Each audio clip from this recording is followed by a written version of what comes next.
നീ തളരുകയോ ഇനി സഹജ് നിന്നെ വിളിച്ചവനോൺമയുള്ളോൻ കണ്ണീൻ മണി പോലെ കാത്തിടുമേ.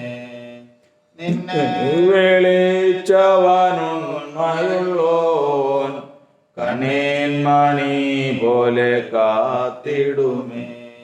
അന്ത്യം വരെ വഴുതാതെ അവൻ താങ്ങി നടത്തിടും പൊൻകരത്താൽ. അന്ത്യം വരെ വഴുതാതെ അവൻ താങ്ങി നടത്തിടും പൊൻകരത്താൽ. അഴലേറും ജീവിതമരുവിൽ നീ തളരുകയോ ഇനി സഹജ്. അഴലേറും ജീവിതമരുവിൽ നീ തളരുകയോ ഇനി സഹജ്. കർത്താവിൻ്റെ പരിശുദ്ധ നാമത്തിന് മഹത്വമുണ്ടാകുമാറാകട്ടെ. നാം ദൈവത്തിൻ്റെ വചനത്തിൽ നിന്ന് കേട്ടുകൊണ്ടിരിക്കുകയായിരുന്നു. ദൈവത്തിൻ്റെ ആലോചന ഇന്ന് രണ്ട് കർത്താവിൻ്റെ ദാസന്മാർ കൂടിയും ശ്രേഷ്ഠമായ നിലയിൽ തന്നെ ദൈവം സംസാരിച്ചു. ദൈവത്തിൻ്റെ ആത്മാവ് തന്നെ സംസാരിച്ച ഒരു വാക്കാണ്, അവൻ നമ്മോട് എത്രമാത്രം ആഴത്തിൽ ഇടപെട്ടിട്ടുണ്ടോ അതേ ആഴത്തിൽ തന്നെ നമ്മളിൽ നിന്നും ഇടപാടുകൾ ലോകത്തിൽ ഉണ്ടായിരുന്നുവെങ്കിൽ നമുക്കിന്ന് ഒരു കഷ്ടവും ഉണ്ടാകുമായിരുന്നില്ല. അതിൻ്റെ അർത്ഥം നമ്മൾ ഉദ്ദേശിക്കുന്നതും നമ്മൾ ചിന്തിച്ചാൽ നമ്മുടെ ചിന്തയ്ക്ക് പൂർണ്ണമായിട്ട് ഒതുങ്ങുന്നതുമല്ല. എന്തായിരുന്നാലും നമ്മോട് കടങ്ങൾ ക്ഷമിച്ചവൻ, കരുണ തോന്നിയവൻ, സഹായിച്ചവൻ, സ്നേഹിച്ചവൻ, നമുക്ക് വേണ്ടതെല്ലാം നൽകി തന്നവൻ, ആ തന്നതിൻ്റെ ഒക്കെയും ക്ഷമിച്ചതിൻ്റെ ഒക്കെയും സ്നേഹിച്ചതൊക്കെയും ആഴം ഒന്ന് മനസ്സിലാക്കി ലഭിച്ചത് അങ്ങനെ തന്നെ തിരിച്ചു കൊടുത്തിരുന്നുവെങ്കിൽ ഇന്ന് നമ്മുടെ ജീവിതം ഏത് നിലയിലെത്തുമായിരുന്നു എന്നുള്ളതാണ് നമുക്കിന്ന് കേൾക്കുവാനിടയായി തീർന്നത്.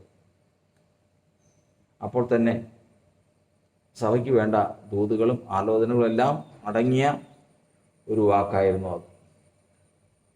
എന്നാൽ നാം ആദ്യമേ കേൾക്കുവാനിടയായി തീർന്നത് ഇപ്രകാരമാണ്. ഇസ്രായേലിലേക്ക് നോക്കുമ്പോൾ ദൈവത്തിൻ്റെ ജനം, ഇസ്രായേൽ ജനം മിസ്രയീമിൽ നിന്ന് വെടിവയ്ക്കപ്പെട്ട് ചെങ്കടൽ പിളർന്ന് മരുഭൂമിയിൽ കൂടി നടന്നുകൊണ്ട് പോയിക്കൊണ്ടിരിക്കുകയാണ്.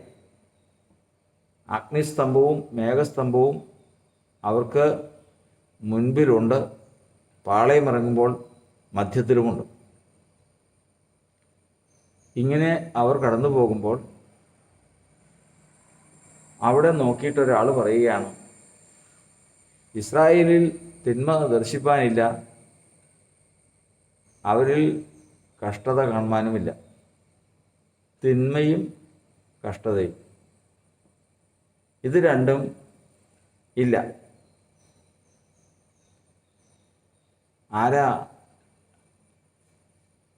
ആരാണത് പറഞ്ഞത്? അല്ലെങ്കിൽ നാം ഇസ്രായേലിൻ്റെ ചരിത്രം പരിശോധിക്കുമ്പോൾ അവരിൽ തിന്മയില്ലേ? കർത്താവിൻ്റെ സന്നെ സാക്ഷ്യം കേൾക്കണം. ഞാൻ ഈ ജനത്തെ നോക്കി ഇത് ദുശാഠ്യമുള്ള ജനമാവും. ഇസ്രായേൽ ജനത്തെ നടത്തിക്കൊണ്ടുവരുന്ന ദൈവം നോക്കി കണ്ടതാണ്. സംശയമൊന്നുമില്ല, തിന്മയുണ്ട്. കർത്താവാണ് സാക്ഷ്യം പറഞ്ഞത്. ഇനി അവരെ നടത്തിക്കൊണ്ടു പോകുന്ന മോശ പറഞ്ഞത്, ഞാൻ നിങ്ങളെ മിസ്രയീമിൽ നിന്ന് ഇവിടം വരെയും കൊണ്ടുവന്നപ്പോൾ നയിച്ചപ്പോൾ എനിക്കൊരു കാര്യം അറിയാം, നിങ്ങൾ ദൈവത്തോട് മത്സരികളാണ്. മോശയും സാക്ഷ്യം പറഞ്ഞു. ഈ കാര്യങ്ങളൊക്കെയും സാക്ഷ്യം പറഞ്ഞതാണ്. അപ്പോൾ ഒരു സംശയമില്ലാത്തൊരു കാര്യമാണ്, ഇസ്രായേലിൽ തിന്മയുണ്ട്. ഇസ്രായേലിലെ തിന്മ ദൈവം സാക്ഷ്യം പറയുന്നുണ്ട്, മോശയും സാക്ഷ്യം പറയുന്നുണ്ട്. പിന്നെ ആർക്കാണത് കാണാത്തത്? ഇസ്രായേലിൽ തിന്മ ദർശിപ്പാനില്ല, കാണാനില്ലാത്ത ആർക്കാ? അതിനാണ് ഒരാൾ ശപിക്കാൻ വന്നവൻ, കുറ്റം പറയാൻ വന്നവൻ, കുറ്റം കണ്ട് ശപിക്കുന്നവൻ, കുറ്റം കണ്ട് വിധിക്കാൻ ഒരാൾ വന്നു. അതാണ് ബലയാം. ആ ബലയാം നോക്കിയപ്പോൾ ഇത് കാണുന്നില്ല. ആ ബലയാം ഇസ്രായേൽ ജനത്തെ നോക്കിയപ്പോൾ ഇത് കാണുന്നില്ല, തിന്മ കാണുന്നില്ല. അപ്പോൾ ദൈവവും കണ്ട തിന്മയും മോശ കണ്ട തിന്മയും ബലയാം നോക്കിയപ്പോൾ എവിടെ പോയി? കർത്താവിന്റെ സ്തോത്രം. അതാണ് ഇന്ന് നമുക്ക് കേൾക്കാൻ ഇടയായിത്തീർന്ന ആദ്യത്തെ തോത്. ഇസ്രായേൽ ജനം മിസ്രൈമിൽ നിന്ന് പോരുമ്പോൾ തന്നെ അവരിൽ ഈ കാര്യങ്ങളെല്ലാം ഉണ്ട്. ഈ ഓരോ കാര്യങ്ങളും അവരുടെ ജീവിതത്തിൽ ഇടയ്ക്കിടയ്ക്ക് വെളിപ്പെടുന്നുണ്ട്. ആ വെളിപ്പെടുന്നതനുസരിച്ച് അവിടെ ന്യായവിധി നടക്കുന്നുണ്ട്. ആ ന്യായവിധിയെ സംബന്ധിച്ച് ജനം പുറത്തുനിന്ന് നോക്കുമ്പോൾ, പുറമേ നിന്ന് നോക്കുമ്പോൾ, അകത്ത് നോക്കുമ്പോഴല്ല. ഇന്ന് ദൈവത്തിൻ്റെ സഭയെ സംബന്ധിച്ചും ദൈവത്തിൻ്റെ ആത്മാവ് എഴുതിയിരിക്കുന്നത് അത് തന്നെയാണ്. സഭയിലേക്ക് നോക്കുമ്പോൾ അതിൽ തിന്മയില്ല. കാരണം ജാതികൾ നിങ്ങളെ ദുഷ്പ്രവർത്തിക്കാർ എന്ന് ദുഷിക്കും തോറും ജാതികൾ ദുഷിക്കും, ദുഷ്പ്രവർത്തിക്കാരെന്ന് ദുഷിക്കും. പക്ഷെ അവർക്ക് തന്നെ അറിയാം അങ്ങനെയല്ല. അപ്പോൾ ഇവരിൽ കാണുന്ന ഇപ്പോൾ നമ്മൾ പറഞ്ഞ ഇവരുടെ തെറ്റൊക്കെ എവിടെയാണ്? അതാണ് പിന്നെ നമ്മൾ കാണുന്നത്. പിന്നെ കാണുന്നത് എന്തൊക്കെയാണ് കാണുന്നത്? മിസ്രൈമിൽ നിന്ന് പുറപ്പെട്ട് ചെങ്കടൽ കടന്ന നാൾ മുതൽ ചില കാഴ്ചകൾ കാണുന്നുണ്ട്. എന്തൊക്കെയാണ് കാഴ്ചകൾ? ഇസ്രായേൽ ജനം വിഗ്രഹത്തെ ആരാധിച്ചപ്പോൾ മോശ പറഞ്ഞു, യഹോവയുടെ പക്ഷത്തുള്ളവർ മാറി നിൽക്കാൻ പറഞ്ഞു. യഹോവയുടെ പക്ഷത്തുള്ളവർ മാറി നിന്നു. വിഗ്രഹത്തെ ആരാധിച്ചവരെ കൊല്ലാൻ പറഞ്ഞു. വലിയൊരു കൂട്ടത്തെ അന്ന് കൊന്നുകളഞ്ഞു. ഇവിടെ ഇസ്രായേൽ ജനം ആ വിഗ്രഹത്തിൻ്റെ മുമ്പിൽ കളിച്ചതും ആ വിഗ്രഹത്തെ എടുത്ത് അവരുടെ ഉത്സവം നടത്തിയതും തുടർന്നുണ്ടായ ന്യായവിധിയൊക്കെയും ജനം കാണുകയാണ്. എന്നാൽ അപ്പോഴും നമ്മൾ പഠിക്കുന്നു ഇസ്രായേൽ തിന്മ ദർശിപ്പാനില്ല. വീണ്ടും നമ്മൾ മുമ്പോട്ട് പോകുമ്പോൾ ജീവനോടെ പാതാളത്തിലേക്ക് ഒരു കൂട്ടരെ ഇറങ്ങി. ദൈവം ഒരു കൂട്ടരെ ജീവനോടെ പാതാളത്തിലേക്ക് ഇറക്കി. മറ്റൊരു കൂട്ടരെ അഗ്നിസർപ്പം അഗ്നിസർപ്പത്താൽ അനേകർ മരിച്ചുപോയി. മറ്റ് ചിലർക്ക് തീ കൊണ്ട് ദൈവം ന്യായം വിധിച്ചു. ഇങ്ങനെ മിസ്രൈമിൽ നിന്ന് പുറപ്പെട്ട നാൾ മുതൽ കനാൻ ദേശത്തെത്തുന്നവരെയും അവരുടെ അനുഭവം പരിശോധിച്ചാൽ, അവരെ നോക്കിയാൽ കഴിഞ്ഞാൽ ഇങ്ങനെ അവരുടെ ഇടയിൽ സംഭവിച്ച കാര്യങ്ങളുടെ വലിയൊരു കൂട്ടം തന്നെ നമുക്ക് വചനത്തിൽ നിന്ന് കാണാൻ കഴിയും. പക്ഷേ ബലയാൻ നോക്കിയപ്പോൾ ഇസ്രായേൽ തിന്മ ദർശിപ്പാനില്ല. പിന്നെ മുഴുവൻ കാണുന്നത് എന്താ? കാണുന്നത് ജീവനോടെ പാതാളത്തിലേക്ക് ഇറങ്ങുന്നത് കാണാനുണ്ട്, മറ്റു പല കാര്യങ്ങളും കാണാനുണ്ട്. പക്ഷെ തിന്മ കാണുന്നില്ല. എന്താണ് അതിൻ്റെ കാരണം? ദൈവസഭയിൽ ഒരാൾ സംബന്ധിച്ചിടത്തോളം പലിശയ്ക്ക് കൊടുക്കുക. അയാളുടെ പണിയാണ് പലിശയ്ക്ക് കൊടുക്കുന്നത്. സിയോനിൽ വസിക്കുന്ന യഹോവയുടെ കൂടാരത്തിൽ ആര് വസിക്കും? തൻ്റെ ദ്രവ്യം പലിശയ്ക്ക് കൊടുക്കാത്തവൻ സിയോനിൽ വസിക്കുന്നതൊക്കെ പഠിക്കുന്നതും പഠിപ്പിക്കുന്നതും ഒക്കെ അങ്ങനെ തന്നെയാണ്. പക്ഷേ അദ്ദേഹത്തിൻ്റെ പണി ഈ അന്യായ പലിശയ്ക്ക് കൊടുക്കുക. ആ അന്യായ പലിശയ്ക്ക് അദ്ദേഹത്തിന് ഇത്തിരി പലിശയുണ്ടെന്ന് പറഞ്ഞപ്പോൾ പറയുകയാണ്, ഒരാൾ പറയുക, നീ അവൻ്റെ മക്കളെ ഒന്ന് നോക്കി, ആശുപത്രിയിൽ നിന്ന് ഇറങ്ങാൻ നേരമുണ്ടോ? എൻ്റെ മക്കൾ ആശുപത്രിയിൽ ഇറങ്ങാൻ നേരമുണ്ടോ? അവൻ പലിശയ്ക്ക് കൊടുക്കുന്നതല്ല കാണുന്നത്. അതാണ് ദൈവത്തിൻ്റെ വചനം പറയുന്നത്. കർത്താവ് മിസ്രയീമിൽ നിന്ന് വിളിച്ചുകൊണ്ട് വന്ന് ചെങ്കടൽ കടത്തി മരുഭൂമിയിലേക്ക് കൊണ്ടുവന്നപ്പോൾ തന്നെ അവർ അഭിഷിക്തന്മാരാണ്. അവർ ദൈവത്തിൻ്റെ പരിശുദ്ധാത്മാവിനെ അവരുടെ ഉള്ളിൽ ദൈവം കൊടുത്തതാണ്. അഭിഷിക്തന്മാരാണ്. അവരുടെ തെറ്റുകളും കുറ്റങ്ങളും ശിക്ഷിക്കേണ്ടതും അവരുടെ തെറ്റുകളും കുറ്റങ്ങളും കാണേണ്ടതും ലോക മനുഷ്യനല്ല, അത് കാണേണ്ടവൻ ദൈവമാണ്. അത് കണ്ട് അതിന് തക്ക ശിക്ഷ അപ്പോൾ തന്നെ വിധിച്ച് മുമ്പോട്ട് പോകും. ഒരിക്കലും അവരിൽ ദോഷം തിന്മ ദർശിപ്പാൻ തക്കവണ്ണം ഇരിക്കാൻ സമ്മതിക്കില്ല. ഒരാളുടെ ഷർട്ട് മുഷിഞ്ഞിരിക്കുക, അല്ല അല്പം അഴുക്കൊക്കെ ഉണ്ട്. ആ അഴുക്ക് കണ്ടതിന് ശേഷം അവൻ്റെ ഷർട്ട് മുഷിഞ്ഞായിരിക്കുന്നത് എന്ന് പറഞ്ഞിട്ട് കാര്യമില്ല. അത് യാത്രയിൽ മുഷിഞ്ഞതാണ്, അതിപ്പോൾ അലക്കി വെളുപ്പിക്കും. അത് കഴിയുമ്പോൾ എന്ത് പറയും? അതുകൊണ്ട് സ്ഥിരമായ ഒരു മുഷിവ് ആ ഷർട്ടിലില്ല. ഇതുപോലെയാണ് ഇസ്രായേൽ ജനത്തെ സംബന്ധിച്ചിടത്തോളം. അവൻ പലിശയ്ക്ക് മേടിക്കുന്നുണ്ടെങ്കിൽ അതല്ല, അതിനപ്പുറം ദൈവം കാണത്തക്ക നോക്കുന്നവൻ, പുറമേ നോക്കുന്നവൻ കാണുന്നത് മുഴുവനും അവൻ്റെ വലത്തിരിക്കുന്ന ന്യായവിധിയാണ്. വേറൊരാൾ എന്നും പ്രശ്നക്കാരൻ, ആള് വഷളാണ്, അതെല്ലാവർക്കും അറിയാം. പക്ഷേ ഒരു സഹോദരൻ പറഞ്ഞു, എന്നെങ്ങനെയും നടക്കട്ടെ, അവൻ എന്നും ഒരു പ്രശ്നക്കാരനാണ്. പക്ഷേ അവൻ്റെ ഭവനത്തിലേക്ക് നോക്കി ഒരു നന്മ, ഒരു സന്തോഷമുള്ള ഒരു കാര്യം അവൻ്റെ ഭവനത്തിലുണ്ടോ? എന്നും അവൻ്റെ ഭവനത്തിൽ പ്രശ്നങ്ങളാണ്, ഒരിക്കലും സ്വൈര്യമില്ല. അവൻ്റെ കുടുംബം അങ്ങനെയാണ്, കാരണം അവൻ്റെ കയ്യിരിപ്പ് അങ്ങനെയാണ്. അപ്പം ഏത് നോക്കിയാലും പുറമേ നിന്ന് നോക്കുന്നവൻ, അകമേ നിന്ന് നോക്കുന്നവൻ പല തെറ്റുകളും കുറ്റങ്ങളും എല്ലാം കാണും. ദൈവം നോക്കുമ്പോഴും കാണും. പക്ഷെ പുറമേ നിന്ന് നോക്കുന്നവൻ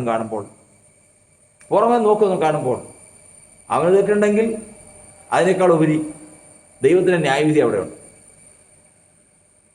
അതാണ് കർത്താവിൻ്റെ വചനത്തിൽ നമ്മൾ റോമാലേഖനം 2-ാം അധ്യായത്തിൻ്റെ 9-ാം വാക്യത്തിൽ നമ്മൾ പഠിക്കുന്നത്. തിന്മ പ്രവർത്തിക്കുന്ന ഏത് മനുഷ്യാത്മാവിനും കഷ്ടവും സങ്കടവും ആദ്യം യഹൂദനും പിന്നെ യവനനും വരും. നന്മ പ്രവർത്തിക്കുന്ന ഏവനും മഹത്വവും മാനവും സമാധാനവും ആദ്യം യഹൂദനും പിന്നെ യവനനും വരും. അതായത് തിന്മ പ്രവർത്തിക്കുന്ന ഏത് മനുഷ്യനും 10 പേര് കൂടി വലിയൊരു ദോഷപ്രവൃത്തി ചെയ്യുക. ആ ദോഷപ്രവൃത്തി ചെയ്തതിൻ്റെ ശിക്ഷ അവർക്ക് കൊടുക്കാൻ പോവുക. ശിക്ഷ കൊടുക്കുമ്പോൾ അതിനകത്ത് 2 പേര് യഹൂദന്മാരുണ്ടെങ്കിൽ ആദ്യ ശിക്ഷ അവർക്കാണ്, അത് കഴിഞ്ഞിട്ട് മറ്റുള്ളവർക്കുള്ളൂ. കാരണം അവർ ദൈവത്തിൻ്റെ ജനമാണ്, ദൈവത്തിൻ്റെ അഭിഷിക്തന്മാരാണ്. അവരെ ശിക്ഷ കൊടുത്ത് അവരെ നേർവഴിക്ക് കൊണ്ടുവരുന്നത് ദൈവമാണ്. ഇങ്ങനെ ദൈവജനത്തിലുള്ള കഷ്ടത, ദൈവജനത്തിലുള്ള തിന്മ, അതൊക്കെയും പുറമേ നിന്ന് നോക്കുമ്പോൾ അവർ കാണാത്ത തരത്തിൽ അതിനെ ന്യായം വിധിച്ചുകൊണ്ടിരിക്കും. ഒരു ന്യായവിധി കഴിയുമ്പോൾ പിന്നെ തിന്മയില്ല. ചുഴലിക്കാറ്റ് കടന്നു പോകുമ്പോൾ ദുഷ്ടനില്ലാതെയായി. ദൈവത്തിൻ്റെ ന്യായവിധിയാണ് ചുഴലിക്കാറ്റ്, ദൈവത്തിൻ്റെ ന്യായവിധിയാണ് തീ. അതൊക്കെയും അങ്ങ് കടന്നു പോകുമ്പോൾ, ദൈവത്തിൻ്റെ ന്യായവിധി കടന്നു പോകുമ്പോൾ പിന്നെ അവരിൽ ദുഷ്ടതയില്ല, പിന്നെ അവരിൽ തിന്മയില്ല. അതുകൊണ്ട് തന്നെ ദുഷ്ടന് പുറമേ നിന്ന് നോക്കുന്നവനെ ചൂണ്ടിക്കാണിക്കാനൊന്നുമില്ല. പുറമേ നിന്ന് നോക്കുമ്പോൾ ഈ ജനം ദൈവത്തിൻ്റെ ജനമാണ്, ദൈവം അവരുടെ മധ്യേ ഉണ്ട്, ദൈവം അവരോട് കൂടി ഇരിക്കുന്നു. ജനം അവരെ നോക്കുന്നത് അത്രമാത്രം ശ്രദ്ധയോടുകൂടിയാണ്. നമ്മളറിയില്ല, പക്ഷേ ലോകം മനുഷ്യനെ നോക്കുമ്പോൾ അവരെക്കുറിച്ച് ദൈവം അവരിൽ എന്തെല്ലാം ചെയ്തു എന്ന് പറയുന്നതിനായിരിക്കും ഏറ്റവും പ്രാമുഖ്യം. ശപിക്കാമെന്ന ബലയാമിന് പോലും ഇസ്രായേൽ ജനത്തെ കണ്ട് കുറ്റം പറയാൻ സാധിച്ചില്ല. ശപിക്കാൻ സാധിച്ചില്ല. കാരണം കണ്ടെത്തുന്നില്ല, തിന്മ കണ്ടെത്തുന്നില്ല. അവർ മത്സരികളാണല്ലോ. അവർ മോശയോട് മത്സരിച്ചല്ലോ. 250 പേര് കൂടി മോശയുടെ പൗരോഹിത്യത്തെ ചോദ്യം ചെയ്ത് മത്സരിച്ചല്ലോ. സംശയമൊന്നും വേണ്ട. അവർ മത്സരിച്ചെങ്കിൽ അവർ ജീവനോടെ പാതാളത്തിലേക്ക് ഇറങ്ങിയിട്ടുണ്ട്. യാക്കോബിൽ തിന്മയില്ല, ഇസ്രായേലിൽ തിന്മ ദർശിപ്പാൻ സാധിക്കില്ല.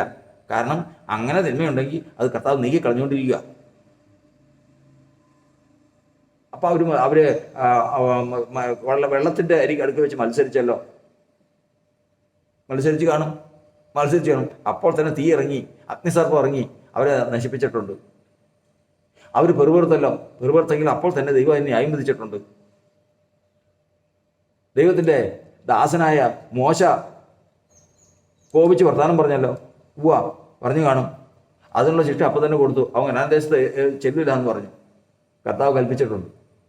ഇങ്ങനെ മുഖപക്ഷമില്ലാതെ സകലത്തെ നീതിയോടെ ന്യായം വിധിക്കുന്നവൻ തൻ്റെ ജനത്തെ, തൻ്റെ സഭയെ ബാലശിക്ഷ നൽകി തിന്മ അകത്തുണ്ട്, പുറത്തുള്ളവൻ നോക്കുമ്പോൾ ഇല്ലാതെ വണ്ണം ചെറുതും വലുതുമായിട്ടുള്ള ഓരോ തെറ്റുകൾക്കും ന്യായമായ ബാലശിക്ഷയും കഠിന ശിക്ഷയും നൽകി അവരെ നടത്തിക്കൊണ്ടു പോകുന്നവൻ.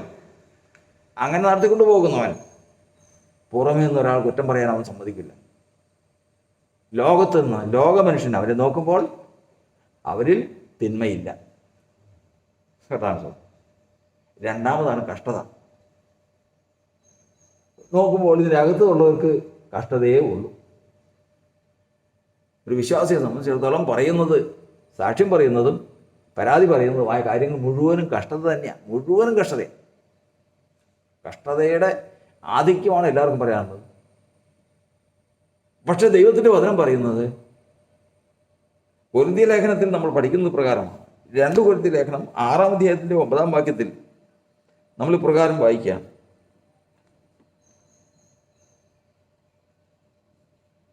ആരും അറിയാത്തവർ എന്നിട്ടും എല്ലാവരും നല്ലവണ്ണം അറിയുന്നവർ. ഈ ഒരു സ്ഥലത്ത് ഒരു ദേശത്തിൻ്റെ ഒരു കോണിൽ അവനവൻ്റെ കാര്യം നോക്കി മറ്റൊരു വലിയ ഒരു പൊതുപ്രവർത്തനമൊന്നുമില്ലാതെ കൂടിയിരിക്കുന്ന ഇവരെ ആരറിയാനാണ്? ആരും അറിയുന്നില്ല എന്ന് വിചാരിക്കാം. ആരും അറിയുന്നില്ലെന്ന് നമ്മൾ വിചാരിക്കും. പക്ഷേ അവൻ അരുതാത്തൊരു കാര്യത്തിലേക്ക് തിരിയട്ടെ. ഒരിക്കൽ ഒരു സ്ഥലത്ത് എല്ലാ ആഴ്ചയും ഞായറാഴ്ച ആരാധനയ്ക്ക് പോകുന്നവരാ. ഒരു ദിവസം അവർ പോയില്ല. അന്ന് ഒരു കയറിത്താമസം ഉണ്ടായിരുന്നു. ചിലവരോട് വഞ്ചിച്ചതാ. ആ കയറിത്താമസത്തിന് പോയതാ. അന്ന് അവർ പോയപ്പോൾ അതുവരെ അവരോട് മിണ്ടാത്തവരെല്ലാവരും ചോദിച്ചു, ഇന്നെന്താ ആരാധനയ്ക്ക് പോകുന്നില്ലേ? ഇന്ന് രാവിലെ എങ്ങോട്ടാണ്? ആരും അറിയാത്തവർ, എന്നാൽ എല്ലാവരും നല്ലവണ്ണം അറിയുന്നവരാ. ഒരു വ്യത്യാസവും വേണ്ട. എല്ലാവരും കണ്ടില്ലെന്ന് നടിക്കുന്നതേ ഉള്ളൂ. ഈ ജനം ആരാണെന്നും എന്താണെന്നും എങ്ങനെയായിത്തീരുമെന്നും ശ്രദ്ധയോടെ നോക്കിക്കൊണ്ടിരിക്കുന്നതാ ലോകം. എല്ലാവർക്കും അറിയാം. അവർ ശ്രദ്ധ നോക്കിക്കൊണ്ടിരിക്കുക. കാൽച്ചോടൊന്ന് പഴയ്ക്കണം ഇതറിയണമെങ്കിൽ. രണ്ടാമത് പറയുകയാണ്, എന്നിട്ടും ഇതാ ഞങ്ങൾ ജീവിക്കുന്നു. ദിനം പ്രതി നമ്മൾ വിചാരിക്കും, ഇനി ഈ കഷ്ടതയിൽ ഞാൻ രക്ഷപ്പെടില്ല, ഇതോടുകൂടി ഞാൻ അസ്തമിക്കുമെന്ന് വിചാരിക്കും.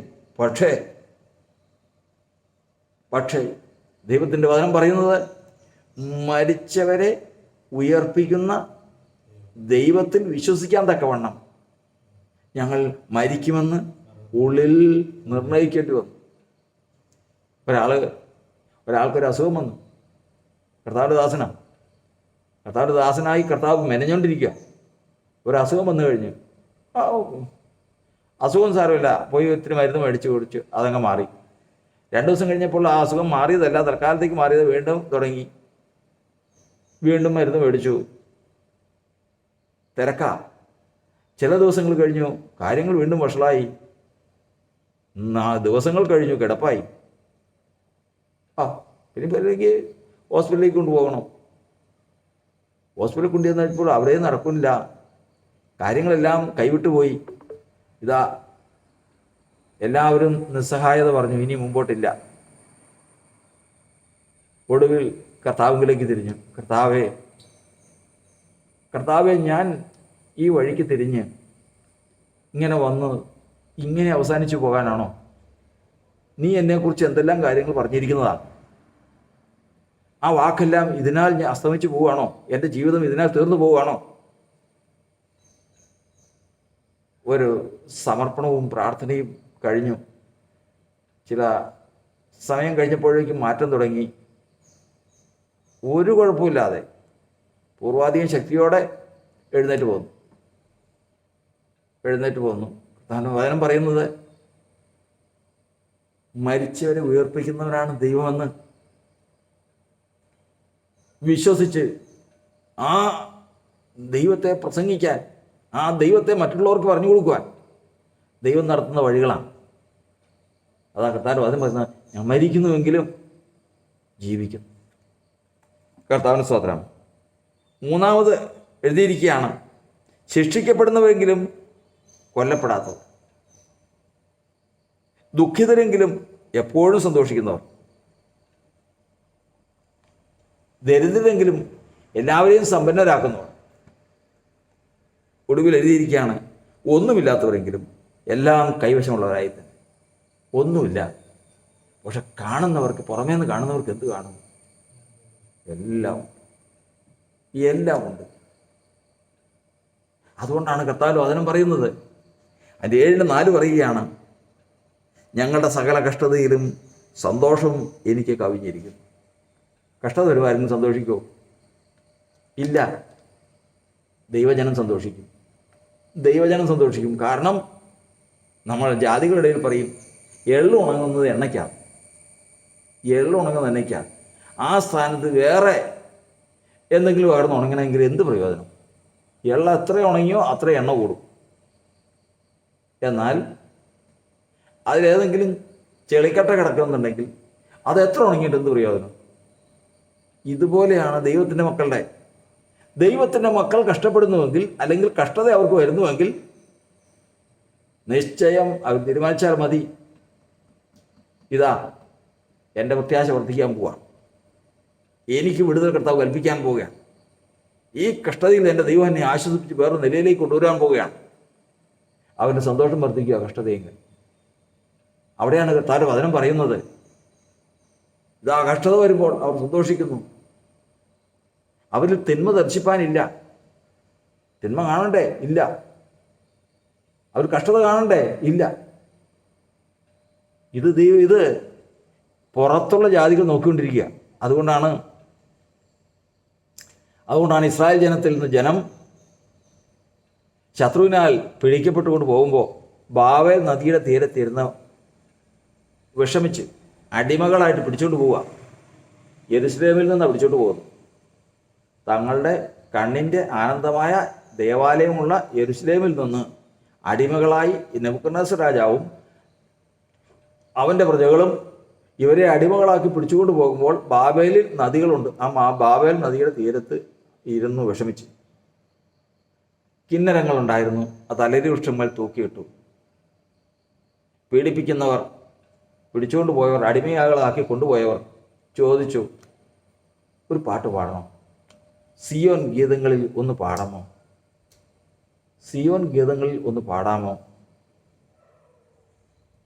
നിങ്ങളുടെ ആ സന്തോഷം എന്തിയേ? പ്രധാന സ്തോത്രം. നിങ്ങൾ അവിടെ ആയിരിക്കുമ്പോൾ അവിടെ തിന്മ കണ്ടിട്ടില്ല, അവിടെ കഷ്ടതയും കണ്ടിട്ടില്ല. അവിടെ ഞങ്ങൾ കണ്ടിട്ടുള്ളത് സന്തോഷമേ കണ്ടിട്ടുള്ളൂ. ഒന്നുമില്ലാത്തവരെങ്കിലും എല്ലാം ഉള്ളവരായി തന്നെ മാത്രമേ കണ്ടിട്ടുള്ളൂ. ഇന്ന് ആ സന്തോഷം അവിടെ പോയി, ഇന്ന് ആ പാട്ട് അവിടെ പോയി. നിങ്ങൾ സന്തോഷമായിരിക്കുന്നവർ പാട്ട് പാടട്ടെ എന്ന് കർത്താൻ പറഞ്ഞിട്ടുള്ളത് പോലെ ആ പാട്ട് അവിടെ പോയി. ഇത് പാഠമാണ്. കാരണം ബിലെയാം ഇസ്രായേൽ ജനത്തെ നോക്കുമ്പോൾ അതിൽ തിന്മയില്ല, കഷ്ടതയില്ല. പക്ഷേ ദൈവസന്നിധിയിൽ ആ കൂട്ടത്തിൽ നിന്ന് പിന്തിരിഞ്ഞു പോകുന്നവർ, ആ കൂട്ടത്തിൽ നിന്ന് ദൈവസഭ, ഇസ്രായേൽ മരുഭൂമിയിലെ ദൈവസഭ വിട്ടുപോകുന്നവർക്ക് അത് നഷ്ടപ്പെടും. അവരിലുള്ള തിന്മ തിന്മയായിട്ടും ഇരിക്കും, അവരിലുള്ള കഷ്ടത കഷ്ടതയായിട്ടും ഇരിക്കും. അവർക്ക് സന്തോഷിപ്പാൻ കഴിയുന്നില്ല. കാരണം ബന്ധിക്കപ്പെട്ടവരായി, കൂട്ടം വിട്ടു പോയവരാണ്. ഇന്ന് കർത്താവിൻ്റെ വചനത്തിൽ നമ്മൾ പഠിക്കുന്ന പ്രകാരം ദൈവസഭയുടെ സന്തോഷം കൂട്ടായ്മയുടെ സന്തോഷമാണ്. കൂട്ടായ്മയുടെ സന്തോഷം പരമാർത്ഥതയുമുള്ളൊരു സന്തോഷമാണ്. ആ സന്തോഷമാണ് കർത്താവായ യേശുക്രിസ്തു കാൽവരിയിൽ കിടന്നുകൊണ്ട് മുൻകണ്ടത്. അന്ന് കർത്താവ് ആ പീഡിപ്പിക്കപ്പെടുമ്പോഴും പങ്കപ്പാടുകൾ അനുഭവിക്കുമ്പോഴും കഷ്ടതയിൽ നിലവിളിക്കുമ്പോഴും അതെല്ലാം സഹിക്കുമ്പോൾ തൻ്റെ മുൻപിൽ ഒരു സന്തോഷം ഉണ്ടായിരുന്നു. അതാണ് എബ്രായലേഖനം 12-ാം അധ്യായം പറയുന്നത്. തൻ്റെ മുമ്പിൽ വെച്ചിരിക്കുന്ന സന്തോഷമോർത്ത് അവൻ അപമാനത്തെ സഹിച്ച് അവന് ക്രൂശിനെ ആലക്ഷ്യമാണ്. ഒക്കെ വിട്ടുകളഞ്ഞു.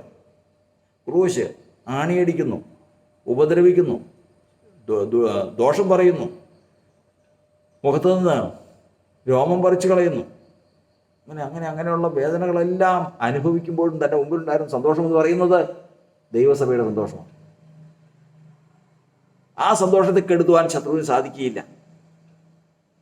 അതിനെ നോക്കിയിട്ടാണ് ബലയാം പറയുന്നത്, നിങ്ങളെന്നെ ശപിക്കാൻ വിളിച്ചുകൊണ്ട് പോന്നു. ശപിക്കണമെങ്കിൽ ഒരു കാരണം വേണം.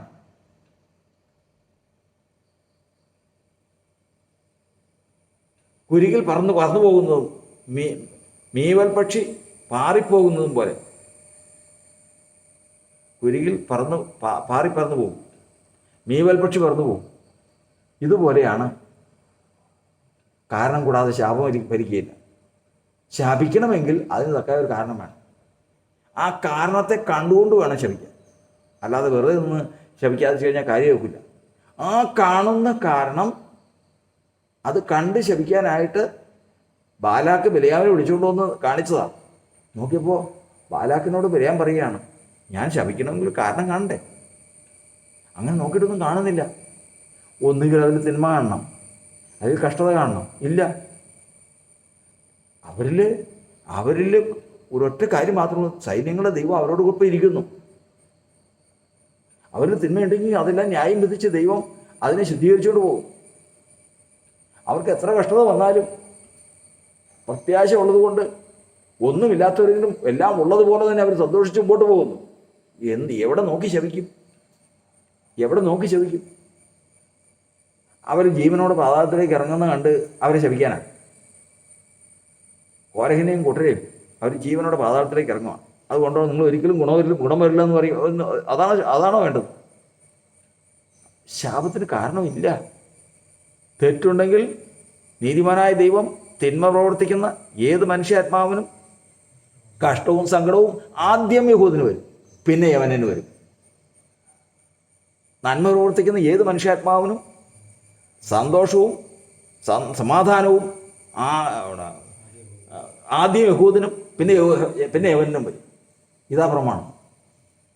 അവരിൽ തിന്മയുണ്ടെന്ന് വെച്ച് ദൈവം അവരെ എൻ്റെ മക്കളാണെന്ന് പൊക്കോട്ടെന്ന് വിചാരിച്ച് വെച്ച് വിടുന്നവനല്ല. അവർക്ക് ദയ കാണിക്കുന്ന ദൈവവും അവരുടെ പ്രവൃത്തികൾക്ക് പ്രതികാരകനുമായിരുന്നു.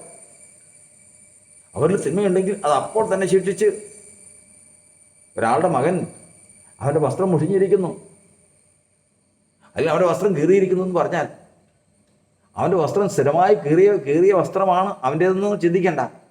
അപ്പൻ നോക്കിക്കൊണ്ടിരിക്കുകയാണ്, പിതാവ് നോക്കിക്കൊണ്ടിരിക്കുകയാണ്. കീറിയിട്ടുണ്ടെങ്കിൽ അത് മാറാനുള്ളത് അപ്പോൾ തന്നെ പ്രവർത്തിച്ചിട്ടുണ്ട്. മുഷിഞ്ഞിട്ടുണ്ടെങ്കിൽ അത് അലക്കാനുള്ളത് വഴി അപ്പോൾ തന്നെ പിതാവ് ചെയ്തിട്ടുണ്ട്.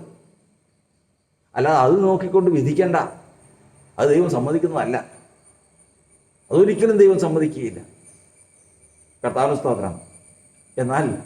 എന്നാൽ ഇസ്രായേൽ പൗരത നിഷേധിച്ചാലെന്ത് ചെയ്യും? അപ്പോൾ കളി മാറി. ആ സമയമാകുമ്പോഴേക്കും നമ്മൾ നിൽക്കുന്ന കാര്യമല്ല, മാറി, അത് മാറി. ഇത് കണ്ട് എലീമേലെക്ക് തന്റെ കുടുംബമായിട്ട് അവിടെ ദേശത്തൊരു ക്ഷാമം വന്നു കഴിഞ്ഞപ്പോൾ അവരുടെ വഴിക്ക് പോയി. അവർ മോവാബ് ദേശത്തേക്ക് പോയി, ജാതികളുടെ ദേശത്തേക്ക് പോയി. തിരിച്ചു വന്നില്ല. കാരണം അവൻ്റെ തിന്മ ദർശിപ്പാനുണ്ട്, അവൻ്റെ കഷ്ടത ഇത് കാണാനുണ്ട്. അവൻ തിരിച്ചു വരുന്നില്ല. എന്നാൽ സഹിക്കുന്നവൻ കൂടെ വാഴും. തെറ്റുകളും കുറ്റങ്ങളും എത്രയുണ്ടെങ്കിലും, കഷ്ടതകൾ എത്രയുണ്ടെങ്കിലും അതൊക്കെയും പരിഹരിക്കാൻ കഴിവുള്ള ഒരു ദൈവമാണ് ഇന്ന് തൻ്റെ സഭയെ നടത്തിക്കൊണ്ട് പോകുന്നതെന്നാണ് പറഞ്ഞ സാരം. ആ ദൈവത്തിൻ്റെ സഭയുടെ നടത്തിപ്പിനും ദൈവസഭയെ നടത്തുന്ന ദൈവത്തിൻ്റെ കരത്തിനും കീഴടങ്ങിയിരിക്കുന്നവനെ നോക്കി ഒരാൾ പോലും ശബ്ദിക്കാൻ, അവൻ കുറ്റമുള്ളവനായിക്കോട്ടെ കുറവുള്ളവനായിക്കോട്ടെ, അവനെ നോക്കിക്കൊണ്ട് വിധിക്കാനോ ശപിക്കാനോ ദൈവം ആരെയും സമ്മതിക്കില്ല. അങ്ങനെ അനുവദിച്ചിട്ടില്ല. കുറ്റമുണ്ടെങ്കിൽ അവൻ്റെ മക്കളാണ്, അവൻ ശിക്ഷിക്കും. തിന്മ അവരിൽ ദർശിപ്പാനില്ല. കഷ്ടത വരുമ്പോൾ അവൻ അറിവുള്ളവനാണെങ്കിൽ, ദൈവവുമായിട്ടുള്ള ബന്ധത്തിൽ ഉറച്ചു നിൽക്കുന്നവനാണെങ്കിൽ അവൻ സന്തോഷം തെളിഞ്ഞു വരും. കാരണം ഒന്നുമില്ലാത്തവരെങ്കിലും എല്ലാം ഉള്ളവരായി. പീഡിപ്പിക്കപ്പെടുന്നവരെങ്കിലും സന്തോഷിക്കുന്നവൻ. ദരിദ്രനാണ്, പക്ഷെ അനേകം പേരെ സമ്പന്നരാക്കുന്നു. ഒന്നുമില്ല, പക്ഷേ എല്ലാം ഉള്ളവരായി തന്നെ. പുറമെ നിന്ന് നോക്കുന്നവൻ ദൈവസഭയെ നോക്കുമ്പോൾ അവൻ്റെ പദവി എത്ര വലുതാണ്, അവൻ ഏത് നിലയിലുള്ളവനാണ്. കാരണം അവനെ നടത്തിക്കൊണ്ട് പോകുമ്പോൾ ഇന്നുള്ള തിന്മയെല്ലാം നീക്കിക്കളഞ്ഞതിന് ശേഷം അവനെ വലിയൊരു പദവിയിൽ എത്തിച്ച് തിന്മയില്ലാത്തവനായി, കഷ്ടതയില്ലാത്തവനായി, അവരിൽ നിന്ന് കണ്ണുനീരെല്ലാം തുടച്ചു കളഞ്ഞ് അവൻ്റെ മഹിമാസനത്തിങ്കൽ കളങ്കമറ്റവരായി ആനന്ദത്തോടെ നിർത്തുവാൻ വേണ്ടി തൻ്റെ സഭയെ നടത്തിക്കൊണ്ട് പോകുമ്പോൾ പുറമേ നിന്ന് നോക്കുന്നവൻ കണ്ടു വിധിക്കാനോ കണ്ട് സന്തോഷിക്കുവാനോ കണ്ട് ശപിക്കുവാനോ ദൈവം അനുവദിച്ചിട്ടില്ല. അതുകൊണ്ട് ഇന്ന് ദൈവത്തിൻ്റെ സഭ തൻ്റെ ജനത്തെ കൂട്ടി രക്ഷിക്കപ്പെടുന്നവരെ സഭയോട് ചേർത്തുകൊണ്ടിരുന്നു എന്ന് വചനത്തിലുള്ളതുപോലെ നാം ദൈവത്തിൻ്റെ സഭയോട് ചേർന്ന് മുൻപോട്ട് പോകുന്നുവെങ്കിൽ ഈ നിർത്തിയ സ്ഥാനത്ത് നാം ആയിരിക്കുന്നിടത്തോളം, നിർത്തിയ സ്ഥാനത്ത് ദൈവത്തിൻ്റെ സഭയിൽ നമ്മെ ചേർത്ത ആ സ്ഥാനത്ത് നാം ആയിരിക്കുന്നിടത്തോളം നമ്മുടെ മേൽ വിരൽ ചൂണ്ടുവാനോ നമ്മെ വിധിക്കുവാനോ നമ്മിൽ തിന്മ ദർശിപ്പാനോ നമ്മിൽ കഷ്ടത ദർശിപ്പാനോ ആരെയും ദൈവം അനുവദിക്കുകയില്ല. മാത്രമല്ല, ഇന്ന് നമ്മിൽ തിന്മയുണ്ട്, കഷ്ടതയുണ്ട്, അത് ഉടയവൻ അറിയുന്നു. അതൊക്കെയും നീങ്ങി തിന്മയില്ലാതെയും കഷ്ടതയില്ലാതെയും നാം നിർത്തുന്ന ഒരു ദിവസത്തെ മുൻ കണ്ടുകൊണ്ട് ദൈവത്തിൻ്റെ പരിശുദ്ധാത്മാവെന്ന് സഭയെ നടത്തിക്കൊണ്ടു പോകുമ്പോൾ സഭയോട് ചേർന്ന് നിൽക്കാം. നമുക്ക് സഭയോട് ചേർന്ന് നിൽക്കാം. നമുക്ക് തന്നെ നിൽക്കുവാൻ സാധിക്കുകയില്ല. ഈ ലോകത്തിൻ്റെ സംവിധാനം, ഈ ലോകത്തിൻ്റെ പ്രവർത്തനങ്ങൾ, ഈ ലോകം ദുഷ്ടൻ്റെ അധീനതയിൽ കിടക്കുമ്പോൾ ദുഷ്ടൻ ഓരോ വ്യക്തികളിലും ഭവനങ്ങളിലും ഓരോ പ്രസ്ഥാനങ്ങളിലും സ്വാധീനിക്കുന്ന സ്വാധീനങ്ങൾ, അതിൻ്റെ ആഴം എത്രയെന്ന് മനസ്സിലാക്കി കഴിഞ്ഞാൽ നമുക്ക് മനസ്സിലാവും നമുക്ക് തന്നെ നിൽക്കാൻ സാധിക്കില്ല. അതിനാണ് കർത്താവ് തന്നിരിക്കുന്നത് കൂട്ടായ്മ.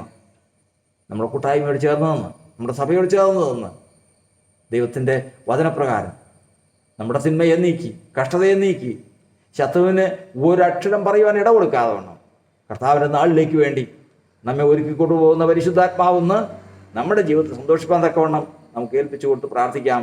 ദൈവം നമ്മെ അനുഗ്രഹിക്കുമാറാകും. പ്രാർത്ഥിക്കാം. പരിശുദ്ധനായ ദൈവമേ, സ്വർഗസ്ഥ പിതാവേ, ഈ നല്ല സമയത്തിനായി ഞങ്ങൾ കർത്താവിനെ സ്തുതിക്കുന്നു. ഇന്ന് കർത്താവിൻ്റെ നാമത്തിൽ ദൈവമേ ഞങ്ങൾ പ്രാർത്ഥിച്ചതും കർത്താവിൻ്റെ സന്നിധിയിലേക്ക് ഞങ്ങൾ ഏൽപ്പിച്ചതുമായ വിഷയങ്ങളൊക്കെയും കർത്താവ് അറിയുന്നു. തക്ക സമയത്ത് പ്രവർത്തിക്കുന്ന കർത്താവിൻ്റെ കരം ഇതിലൊക്കെയും കർത്താവെ അതിശയം പ്രവർത്തിക്കുന്ന ദൈവമായിരിക്കുന്ന ഒരു കർത്താവിനെ സ്തുതിക്കുന്നു. ഞങ്ങളുടെ കുറവുകളൊന്നും ഓർക്കാതെ, ഞങ്ങളുടെ കുറ്റങ്ങളൊന്നും ഓർക്കാതെ ദൈവമേ ഞങ്ങളിലുള്ള തിന്മയെ നീക്കിക്കളയേണ്ടവൻ കർത്താവാണ്. ഞങ്ങളുടെ തിന്മയെ നീക്കിക്കളയുന്നവൻ കർത്താവാകും. ഞങ്ങളുടെ കഷ്ടതയെ നീക്കുന്നവൻ കർത്താവാകുന്നു. ദൈവമേ, യേശുവേ, അതാ ശത്രുവിന് ഞങ്ങളുടെ മേൽ കർത്താവെ അവകാശം പറയുവാൻ ഇടം കൊടുക്കാത്തവൻ, സമ്മതിക്കാത്തവൻ, കർത്താവിന്റെ മഹത്വമുള്ള ഭുജത്താൽ ഞങ്ങളെ താങ്ങുന്ന ദൈവമായിരിക്കുന്നുണ്ട്. കർത്താവിനെ സ്തുതിക്കുന്നു. യാക്കോബിൽ തിന്മ ദർശിപ്പാനില്ല, യാക്കോബിൽ കഷ്ടത കാണാനില്ല. അതേ കർത്താവെ, കർത്താവിന്റെ ജനത്തിന്റെ സകല ഉത്തരവാദിത്വവും ഏറ്റെടുത്ത് പ്രവർത്തിക്കുന്ന ദൈവം. ഹല്ലേലൂയ. അഗ്നിജ്വാലയ്ക്കത്തുള്ള കണ്ണുള്ളവൻ നോക്കുമ്പോൾ ഞങ്ങളിൽ കുറ്റങ്ങളുണ്ട്, തിന്മയുണ്ട്, കഷ്ടതയുണ്ട്, കുറവുകളുണ്ട്. എന്നാൽ അതൊക്കെ നീക്കിക്കളയുവാൻ അവിടുത്തെ കരം ശക്തമാണ്. ശത്രുവിൻ്റെ കയ്യിൽ ഏൽപ്പിക്കുന്നവനല്ല, അവിടുത്തെ കുറുപ്രാവിനെ ദുഷ്ടമൃഗത്തിന് ഏൽപ്പിക്കുന്നവനല്ല. ദൈവം വിശ്വസ്തൻ. ആ വിശ്വസ്തങ്കിലേക്ക് ഞങ്ങൾ ഏൽപ്പിക്കുന്നു. കർത്താവ് കാത്തുകൊള്ളണമേ. ഇന്ന് വിശേഷാത്വം കൂടി സഭയ്ക്ക് വേണ്ടി പ്രാർത്ഥിക്കുന്നു. ചെല്ലാൻ സഭയ്ക്ക് വേണ്ടി പ്രാർത്ഥിക്കുന്നു. ഇന്ത്യ ജീസിനെ ബന്ധപ്പെട്ട സഭയ്ക്ക് വേണ്ടി പ്രാർത്ഥിക്കുന്നു. ഇടയ്ക്കാട് സഭയ്ക്ക് വേണ്ടി പ്രാർത്ഥിക്കുന്നു. ദൈവമേ, കർത്താവിൻ്റെ സഭയെ, കർത്താവിൻ്റെ ജനത്തെ കർത്താവ് പരിപാലിച്ചു കൊള്ളണമേ. പുനർനാമഹത്വങ്ങളാകട്ടെ. യേശുവിന്റെ നാമത്തിൽ അപേക്ഷിക്കുന്നു. കേൾക്കണമേ സ്വർഗീയ പിതാവേ. ആമേൻ. നമ്മുടെ കർത്താവും പ്രിയ രക്ഷിതാവുമായ യേശു ക്രിസ്തുവിന്റെ കൃപയും സമാധാനവും നാം ഏവരോടും എന്നാളും ഉണ്ടായിരിക്കുമാറാകട്ടെ. നാളെ ഉപവാസ പ്രാർത്ഥന. ഇന്ന് ഈ ലോകത്തിൽ വന്നിരിക്കുന്ന മഹാമാരി ബാധ, അത് ദൈവത്തിൻ്റെ ആത്മാവ് അതിൽ പ്രവർത്തിച്ച് ജനത്തിന് ശമനമുണ്ടാക്കുവാൻ ദൈവം പ്രവർത്തിക്കണം. ദൈവസഭയുടെ ഉത്തരവാദിത്വം നിവർത്തിക്കുവാൻ ദൈവകരങ്ങളിൽ ഏൽപ്പിച്ച് പ്രാർത്ഥിക്കുന്ന സമയമാണ്.